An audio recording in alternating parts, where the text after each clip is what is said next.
Hello everybody and welcome to LJMU's Lightning Lunch Sessions.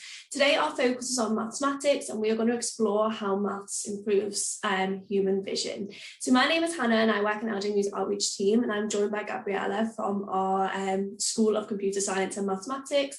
I'm hosting your session today and Gabriella is going to deliver the talk. So just before I pass it over to Gabriella, just a couple of things I want to run through. If we could just pop the next slide on, please, Gabriella. We are using Zoom, so you can see and hear us. We can't see or hear you, so sit back and relax. If you did want to engage with us, please use the Q&A button at the bottom of your screen, and we'll answer all questions at the end. If you're watching on demand, because we're recording the session today, please do send us any questions you may have to outreach@ljmu.ac.uk or courses@ljmu.ac.uk, and we'll reply to you through email. Okay, so I'm going to pass over to Gabriella. Thank you. So what I'm going to talk about is how mathematics is improving human vision. And I am a reader in statistics for healthcare at our School of Computer Science and Mathematics at Liverpool John Moore University. I actually trained as a pure mathematician, and after that I got a master's degree in statistics and probability, which is one part of mathematics. And after that I traveled around the globe. I did research and worked in labs where we look at how brain works, and I used mathematics for it. I also worked in a bank where I used mathematics to find out which applicant who is applying for a loan, whether they will be able to repay the loan. And then after that, I also started working in epidemiology, looking at the effect of prescriptions on the risk of cancers. And in the last 10 years, I collaborate with doctors who are treating our eyes and looking after our vision. So what I will do first, I will give you an example of how we are helping doctors to improve our vision. And after that, I will tell you what we can offer you when you decide to do mathematics with us at Liverpool John Moore University. So doctors, they look after our eyes, and the part of the medicine that is looking after our eyes is called ophthalmology. And really what doctors are doing, they're exploring these three main questions. They want to know how it is that we see, how they should be diagnosing eye diseases, and also how do we know if a treatment will work for a particular eye or patient. So I will talk about one particular disease where I'm doing research, and that is glaucoma. It is also called silent thief of sight.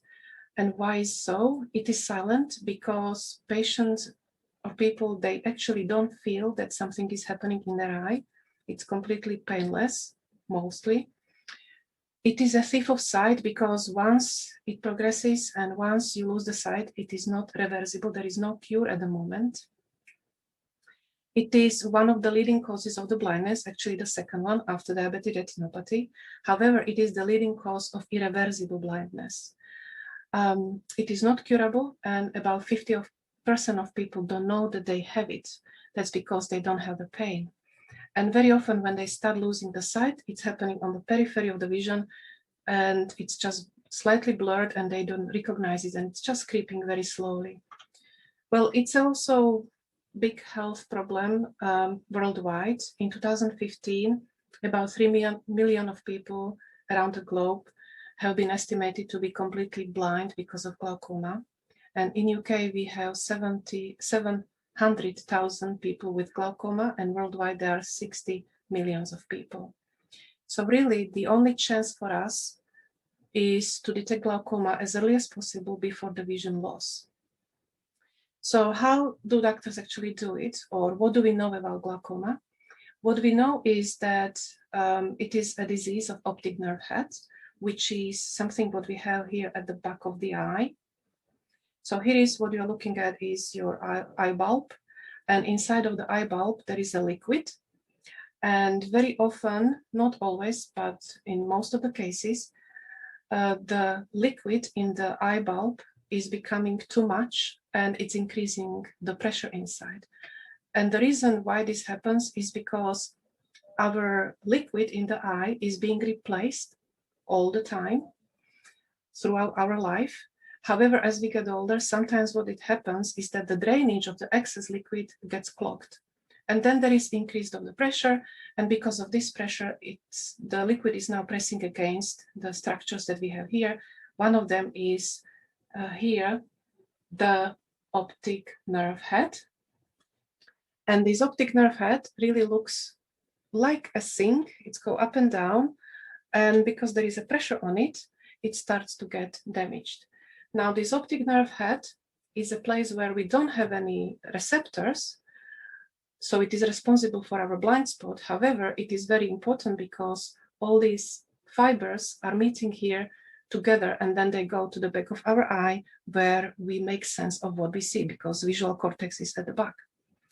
Now, the optic disc is therefore very important because it is important for the health of the fibers. Now, when doctors have the camera, they look through your pupil, they make a picture of the back, and it looks like this. So you see some blood vessels here, but then you also see a very nice light area here, which is called optic cup. Then you see something more orangey, darker area, and then something even darker. And what doctors are trained, they are trained to take a pen and to tell us where is the boundary of the disc and also where is the boundary of the cup. Now, what is important is that those fibers, they are living inside of this rim that is in between cup and disc, and that rim must be kept as healthy as possible. It should be nice and wide, and as you can see here, it started to be narrow, which is bad because it is a sign of glaucoma. Okay, so we don't want to have this thinning here, and this is the way how doctors are diagnosing glaucoma. However, in addition to that, they are also looking at other things like history of the patient. They're looking into intraocular pressure, etc. So you can imagine doctors' work is quite demanding, quite big mental task. So here what I'm showing are another two images. One is healthy eye and one is glaucoma eye. And what you see at the bottom are two pictures showing how actually the eye sees. And as you can see on the right, we don't see anymore the two children. We don't see the car here, and also we don't see the cars here. So this is actually very dangerous scenario for the patient, because they can, if they don't see the car, they may get hurt or they may lose life. And in fact, there are many car accidents associated with glaucoma. So in this case, however, it will be very easy to tell that this is healthy and this is glaucoma. It will be probably also quite easy to tell where are the boundaries. Okay. However, in real life, doctors are looking at a very big varieties of the images, and it's very hard to do the task. For example, here to find the cup is very, very difficult. Okay. Also here. So it's a very demanding task for doctors to do.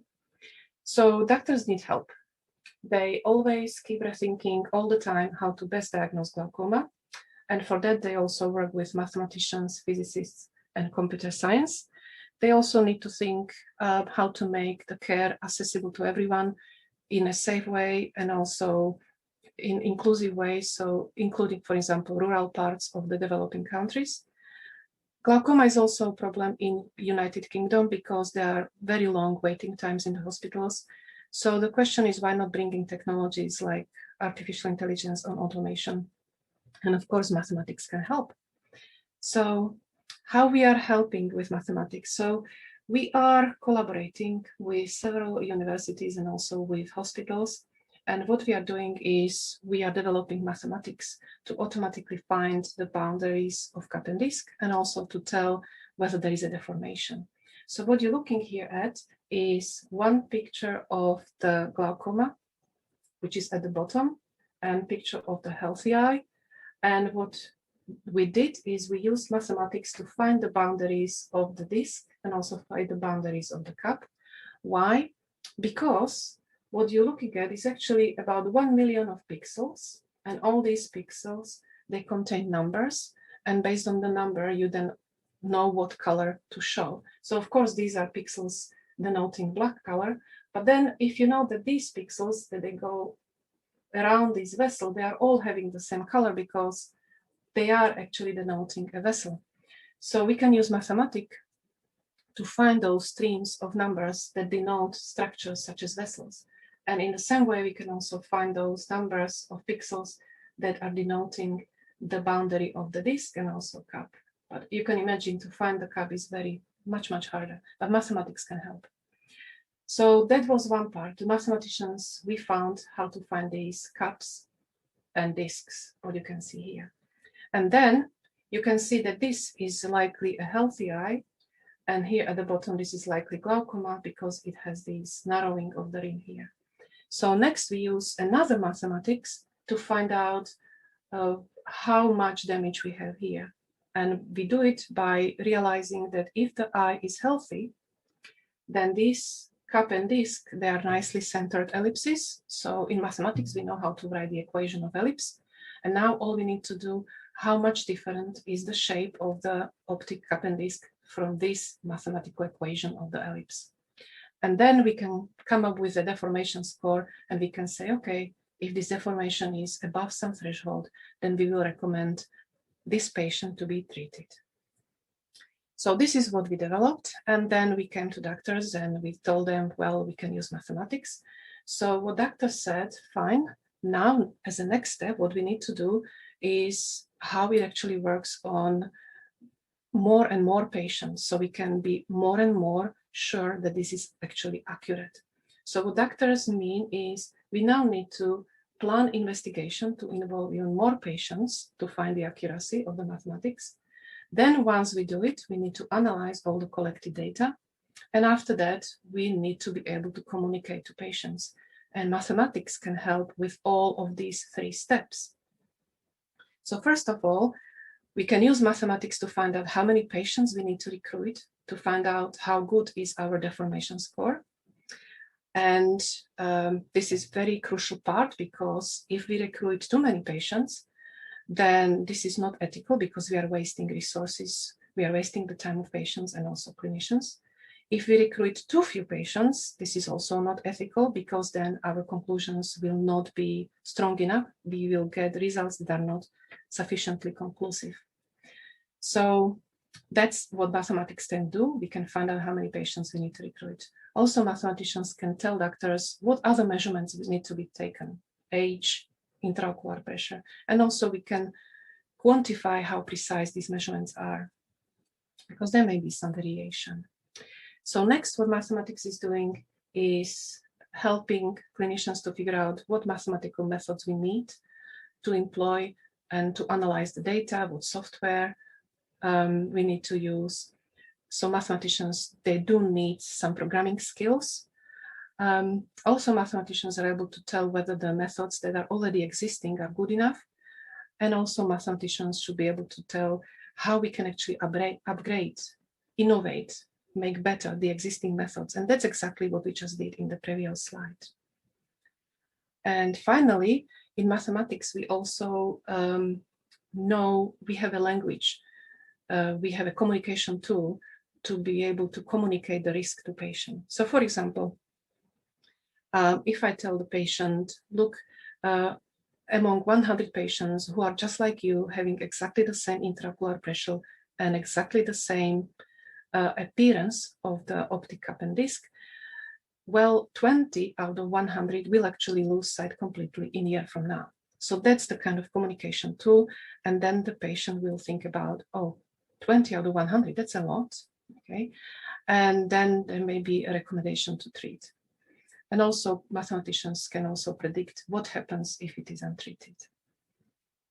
So now I am finally about what there is for you if you decide to study at Liverpool John Moore University and what we actually offer in our mathematics program in relation to what I just said about glaucoma, but also in general in any real world problems. We offer two programs. We offer undergraduate program in mathematics and also undergraduate program in mathematics with finance. Our mathematics program will give you the mathematical and statistical knowledge to model, solve, and analyze real-world problems, just like the glaucoma problem. And that will be using the techniques that are adopted by major commercial institutions, including also medical institutions. So our students are prepared to take on job in any commercial institutions. They take jobs in finance, engineering problems, They also study sports, the movement in people, in health and also disease. We also have undergraduate program in mathematics with finance.